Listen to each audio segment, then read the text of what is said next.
April Showers by Edith Wharton. But Guy's heart slept under the violets on Muriel's grave.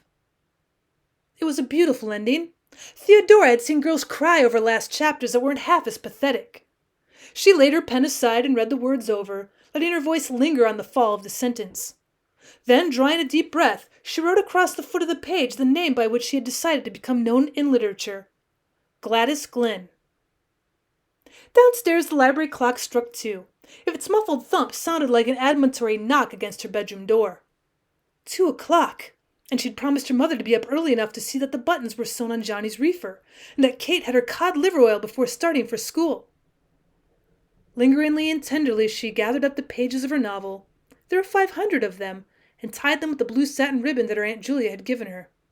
She had meant to wear the ribbon with her new dotted muslin on Sundays, but this was putting it to a nobler use. She bound it round her manuscript, tying the ends in a pretty bow. Theodora was clever at making bows, and could have trimmed hats beautifully, had not all her spare moments been given to literature. Then, with a last look at the precious pages, she sealed and addressed the package. She meant to send it off next morning to the home circle. She knew it would be hard to obtain access to a paper which numbered so many popular authors among its contributors, but she'd been encouraged to make the venture by something her Uncle James had said the last time he'd come down from Boston. He had been telling his brother Dr. Dace about his new house out at Brookline.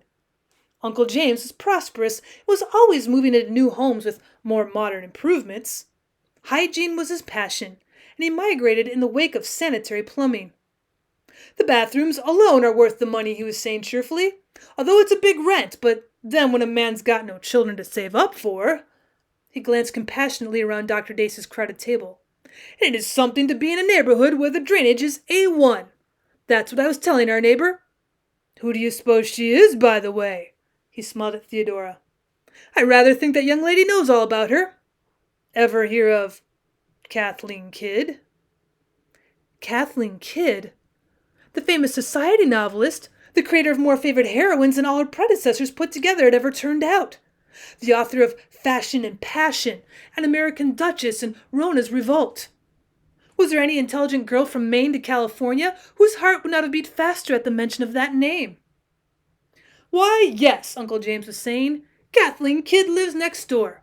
Frances G. Wallop is her real name, and her husband's a dentist. She's a very pleasant, sociable kind of woman. You never think she was a writer. Ever hear how she began to write? She told me the whole story. It seems she was a saleswoman in a store, working on starvation wages with a mother and a consumptive sister to support. Well, she wrote a story one day just for fun and sent it to the home circle. They'd never heard of her, of course, and she never expected to hear from them. She did, though. They took the story and passed their plate for more. She became a regular contributor and eventually was known all over the country. Now she tells me her books bring her about $10,000 a year. Rather more than you and I can boast of, John? Well, I hope this household doesn't contribute to her support. He glanced sharply at Theodora. I don't believe in feeding youngsters on sentimental trash. It's like sewer gas. Doesn't smell bad and infects the system without your knowing it. Theodora listened breathlessly, and then Kathleen Kidd's first story had been accepted by the home circle, and they'd asked for more. Why should Gladys Glynn be less fortunate? Well, Theodora had done a great deal of novel reading, far more than her parents were aware of, and felt herself competent to pronounce upon the quality of her own work. She was almost sure that April Showers was a remarkable book. If it lacked Kathleen Kidd's lightness of touch, it had an emotional intensity never achieved by that brilliant writer. Theodora did not care to amuse her readers. She left that to more frivolous talents. Her aim was to stir the depths of human nature, and she felt she'd succeeded. It was a great thing for a girl to be able to feel that about her first novel. Theodora was only 17, and she remembered with a touch of retrospective compassion that George Eliot had not become famous until she was nearly 40. No, there's no doubt about the merit of April Showers. But would not an inferior work have had a better chance of success? Theodora recalled the early struggles of famous authors and the notorious antagonism of publishers and editors to any new writer of exceptional promise. Would it not be wiser to write the book down to the average reader's level, reserving for some later work the great effects into which she'd thrown all the fervor of her imagination? No, the thought was sacrilege. Never would she lay hands on the sacred structure she had reared. Never would she resort to the inartistic expedient of modifying her work to suit the popular taste. Nope, better obscure failure than vulgar triumph.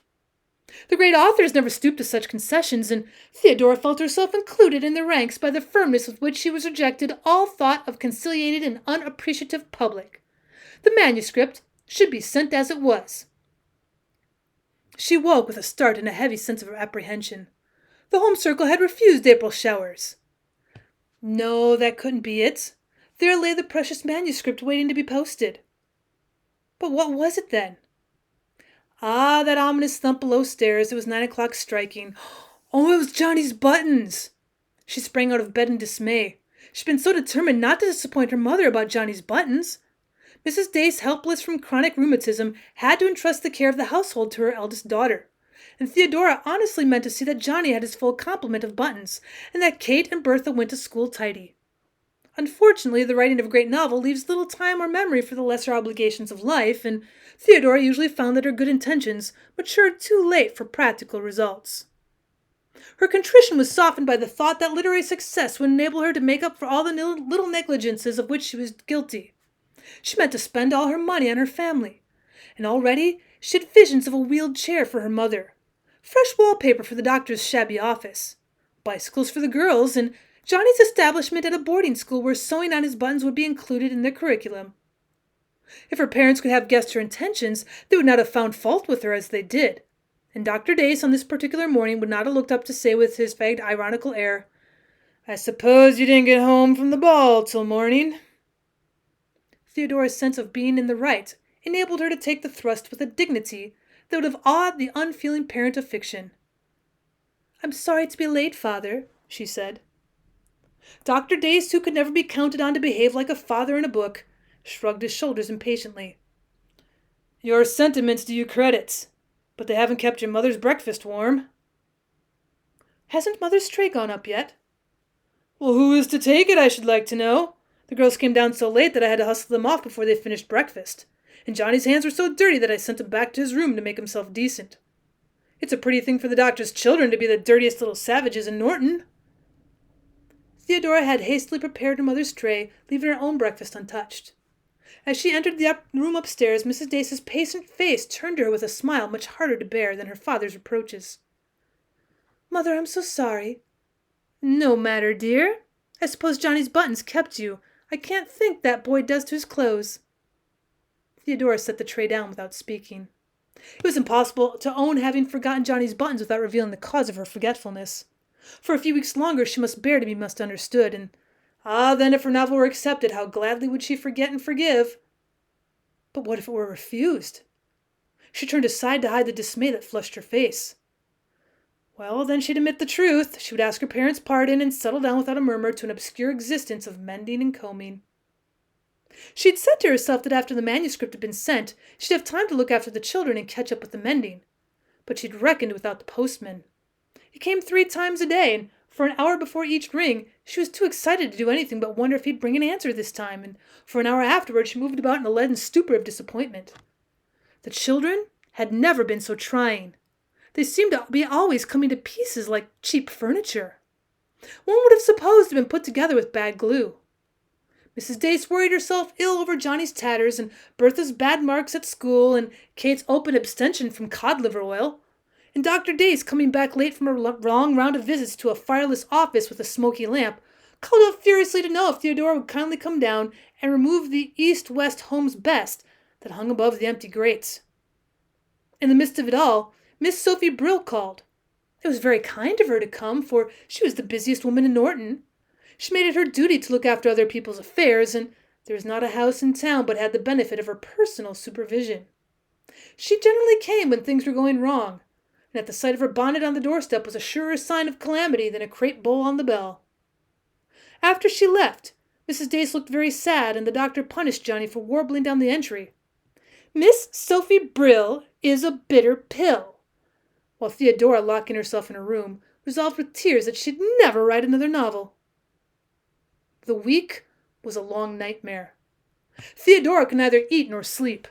She was up early enough, but instead of looking after the children and seeing that breakfast was ready, she wandered down the road to meet the postman and came back wan and empty-handed. oblivious of her morning duties. She'd no idea how long the suspense would last, but she didn't see how authors could live if they were kept waiting more than a week.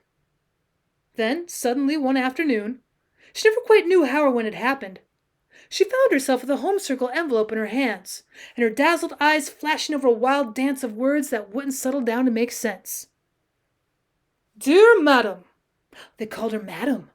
And then, yes, the words were beginning to fall into line now. Your novel, April Showers, has been received, and we're glad to accept it on the usual terms. A serial on which we were counting for immediate publication has been delayed by the author's illness, and the first chapters of April Showers will therefore appear in our midsummer number. Thanking you for favoring us with your manuscript, we remain, and so forth. Theodora found herself in the wood beyond the schoolhouse.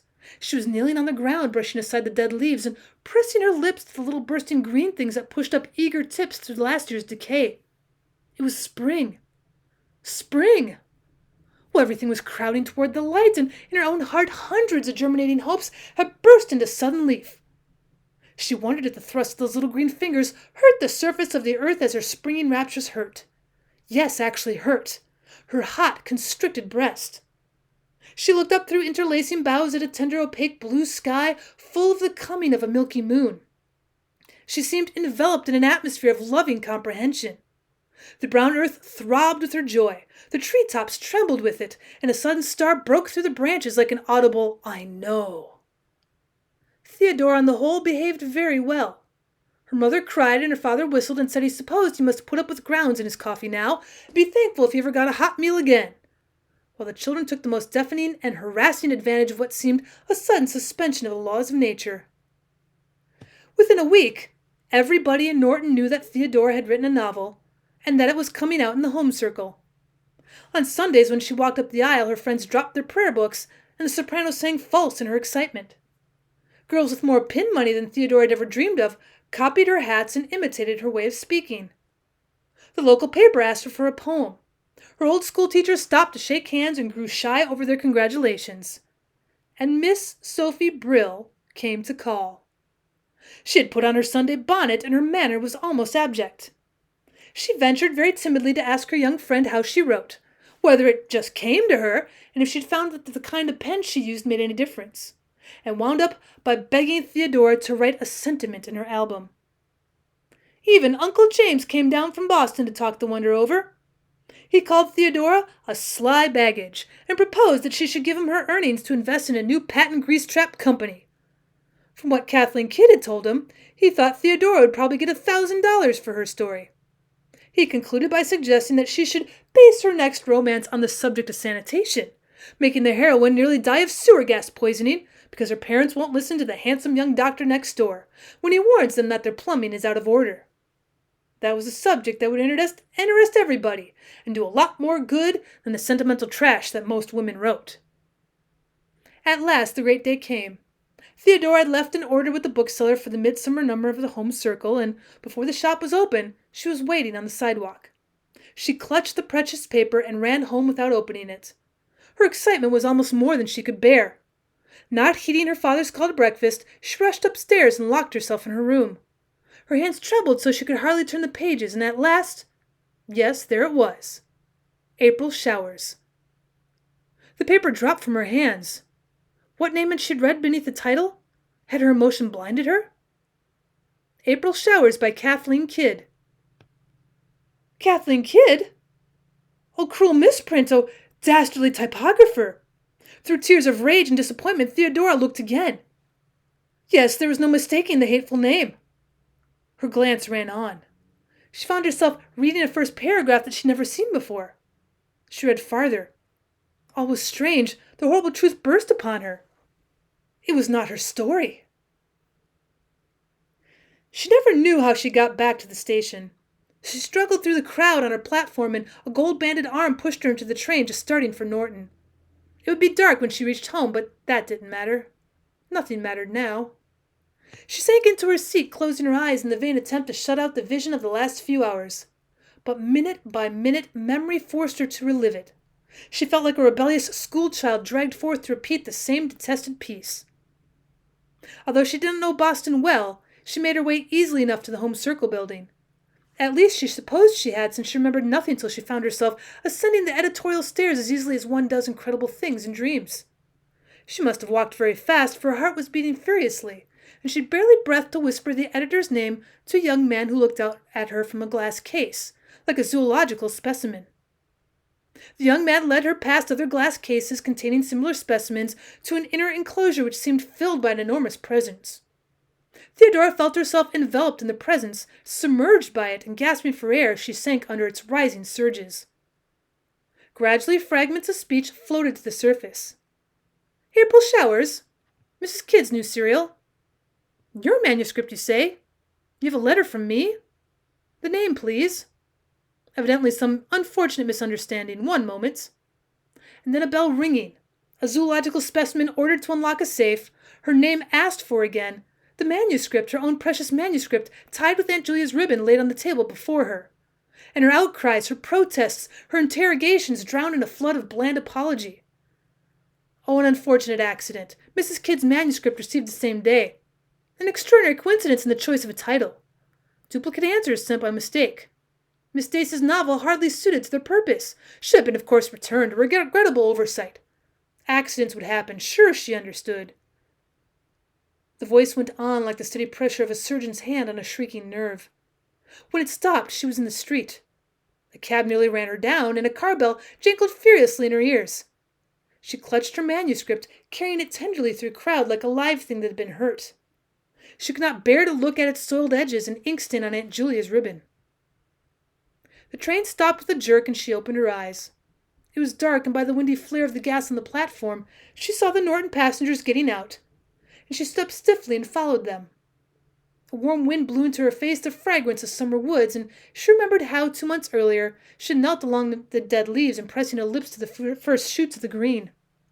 Then, for the first time, she thought of home. She fled away in the morning without a word, and her heart sank at the thought of her mother's fears. And her father. How angry he would be! She bent her head under the coming storm of his derision. The night was cloudy, and as she stepped into the darkness beyond the station, a hand was slipped into hers. She stood still, too weary to feel frightened, and a voice said quietly, "Don't walk so fast, child. You look tired." "Father!"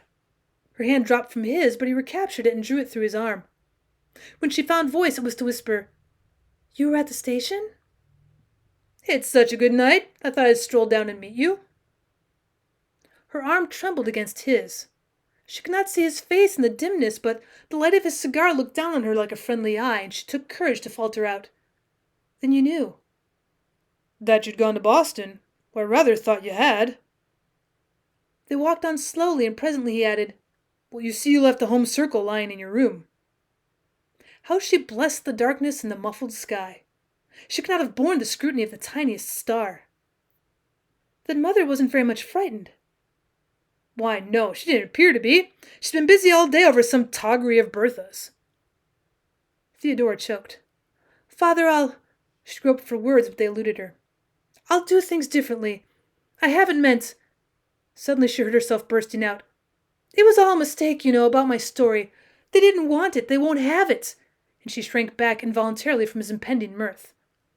She felt the pressure of his arm, but he didn't speak, and she figured his mute hilarity. They moved on in silence, and presently he said, "It hurts a bit just at first, doesn't it?" "Oh, Father!" He stood still, and the gleam of his cigar showed a face of unexpected participation. "You see, I've been through it myself." "You, Father? You?" "Why, yes, didn't I ever tell you? I wrote a novel once. I was just out of college, and I didn't want to be a doctor. No, I wanted to be a genius, so I wrote a novel." The doctor paused, and Theodora clung to him in a mute passion of commiseration. It was as if a drowning creature caught a live hand through the murderous fury of the waves. "Father! Oh, Father!" "It took me a year, a whole year's hard work. And when I'd finished it, the publishers wouldn't have it either, not at any price. And that's why I came down to meet you, because I remembered my walk home."